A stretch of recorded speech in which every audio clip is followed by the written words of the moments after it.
Bem-vindos! Hoje a gente vai mergulhar na lição 11, que tem um título bem direto: O Espírito Humano e as Disciplinas Cristãs. Um tema super necessário. Muito.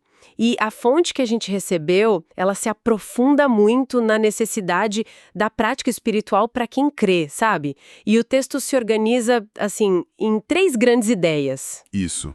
Primeiro, ele diferencia o exercício físico da piedade, mostrando que a devoção de verdade vai muito além do que se vê por fora. Depois, o material fala do perigo do enfraquecimento espiritual. A tal da atrofia, né? Exatamente. Compara com um músculo que atrofia se a gente não usa. E, por fim, conecta tudo isso com a nossa luta diária, que não é contra pessoas, mas contra as distrações e forças que tentam tirar nosso foco. Vamos começar então por essa ideia de piedade.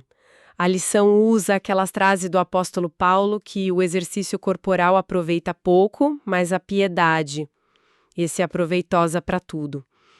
É uma provocação bem forte para nossa cultura, né? Tão focada no físico. É uma provocação essencial. E o ponto crucial que o material levanta é que piedade não é sobre o que a gente faz em público, sabe?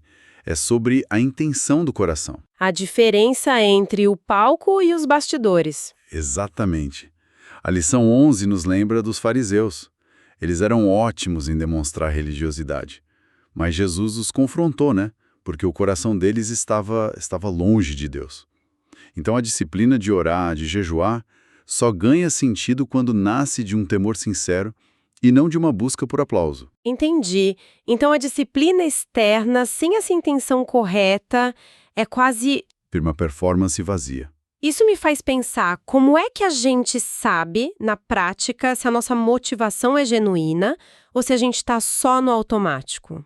Esse é o grande desafio. Manter essa sinceridade interna é difícil, né? Porque, assim, é fácil se exercitar quando a gente está motivado. Mas a lição fala do que acontece quando o cansaço bate. Exato. E é aí que entra o segundo ponto, o risco da tal atrofia espiritual. A analogia do corpo é perfeita. Se a gente não exercita nosso discernimento com a oração, com a palavra, ele enfraquece. Fica vulnerável. Totalmente. E quando ele está fraco, fica muito mais fácil aceitar uma ideia que parece boa na superfície, mas que, na verdade, nos desvia do que é essencial. É o que a fonte chama de filosofias e vãs sutilezas. E que hoje em dia vem em embalagens muito atraentes. Pois é. Podem ser aquelas ideias que soam bem, tipo, seja fiel a si mesmo acima de tudo, que sutilmente desviam o foco da fidelidade a Deus para a fidelidade ao nosso próprio ego. Sabe? Claro. Quando a gente está espiritualmente desatento, essas coisas entram sem fazer barulho. Aquela citação de Hebreus sobre levantar as mãos cansadas não é só poesia, é um chamado urgente para não deixar a inércia tomar conta. Confesso que a parte que mais me marcou foi essa conexão da apatia com o engano. Nunca tinha parado para pensar que a preguiça de orar pudesse me tornar mais vulnerável. E isso nos leva direto para o campo de batalha que a lição descreve no terceiro ponto. A luta é espiritual. Isso. E o texto é bem claro, né? Nossa luta não é física. Não é contra pessoas, mas contra forças espirituais. E contra inimigos muito, muito modernos. O que me impressionou na análise foi a coragem de nomear a dependência digital como uma das principais frentes de batalha hoje. Nossa, muito atual. Não é só a perda de tempo, mas é a reprogramação do nosso desejo. As redes sociais treinam a gente para buscar validação instantânea, para o barulho.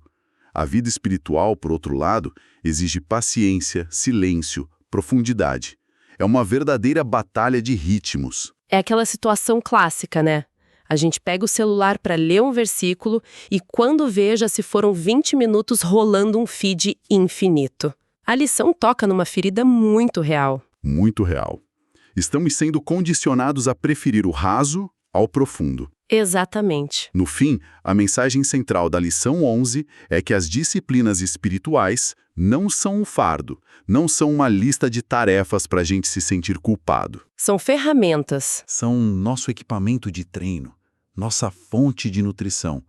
São as ferramentas que nos fortalecem, nos guardam e nos capacitam a viver com discernimento, com propósito, mesmo com tantas vozes e telas disputando nossa atenção. Perfeito. E para quem nos ouve, fica uma reflexão que a própria fonte provoca. Se o celular e as redes são as distrações mais óbvias, quais seriam as distrações mais sutis na nossa rotina? Talvez hábitos, preocupações, ou até mesmo boas intenções que competem em silêncio pelo tempo que deveria ser dedicado a Deus.